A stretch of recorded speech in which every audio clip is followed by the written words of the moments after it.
అప్పుడు వెండి ప్రమిదల్లో ఆవు నెయ్యి కానీ నువ్వుల నూనె కానీ పోసి దీపాన్ని వెలిగించుకుంటూ ఉంటాం. అయితే ఈ వెండి ప్రమిదల్లో దీపాలు వెలిగించేటప్పుడు ఆ ప్రమిదల కింద పళ్ళెలు ఏర్పాటు చేసి ఆ పళ్ళెల్లో దీపారాధన కుందులుంచి దీపారాధన చేసుకుంటూ ఉంటాం.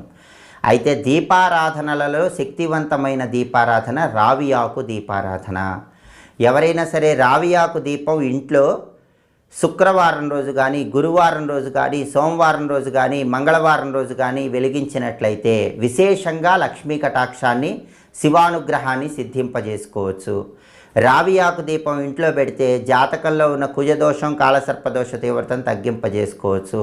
పిల్లలు చెప్పిన మాట వినకుండా మొండితనంగా ప్రవర్తిస్తున్నప్పుడు పిల్లలు చెప్పిన మాట వినటానికి కూడా రావి ఆకు దీపం సహకరిస్తుంది.